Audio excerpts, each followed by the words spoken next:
Captain Mike here from Salty Cape. Today we're going to talk about cleaning scup, also known as porgy.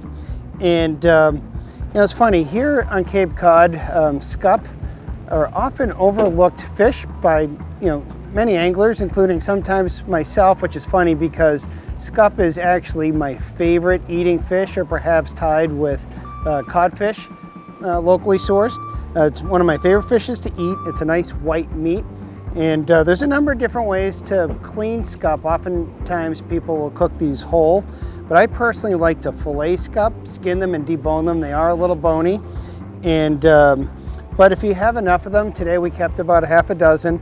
If you fillet them and cook them in casserole like you would baking a cod with Ritz crackers, they are fantastic. They eat a lot of crustaceans, and the flavor transfers over to the quality of the fish. So I'm just going to take a couple moments here just to talk about how I like to clean or fillet scup, and it's just a few steps, and well, it certainly makes for a great dinner.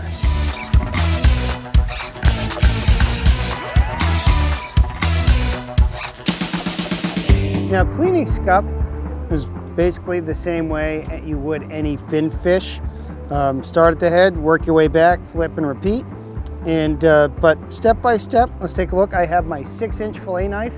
Obviously, this isn't a huge fish, so you want a smaller knife. It's a little bit flexible, but not too much. And I got everything I need here. So what I'm going to do is make the incision behind the fish's head. I'm going to flip the fish. Now, with the point of my knife, my sharp point, I'm just going to work along the shoulder of the scup. And now, as I'm along the top of the fish, I'm just going to insert the knife and just slowly work the knife down its rib cage. I'm going to put just a little flex on this knife so I don't miss any meat. There's not a lot, so you want to get it all. And so I've come out on the back side. Now, the last step, maybe the trickiest, is just to work over the rib cage. These scup have a collection of bones in the head of the fillet. You want to just bypass this rib cage area. And here you go. That's fillet number 1. Now, as I said before, I'm going to flip and repeat. Make the same angle cut behind the head. Again, work down the back. Work over the backbone. Come out the bottom, slice it. Now, just going to work our way down again.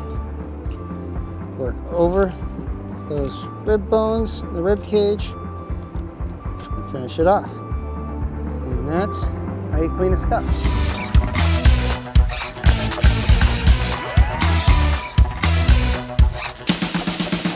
So the easy part to cleaning and filleting a scup is just deboning it and skinning it. Now you'll notice that there's a rib line of bones at the head of the fillet. So what I first do, and sea bass have the same thing, I make a V notch at the head of the fillet, so all these bones sort of stay in one place.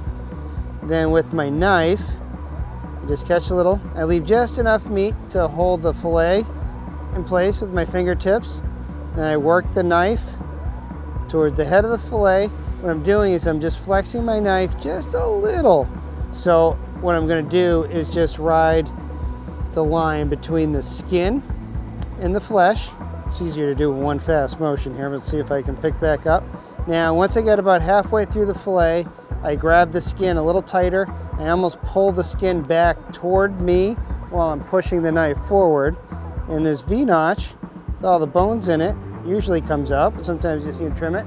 And that's all the bones. Now this is your fillet, and it's ready for the casserole dish.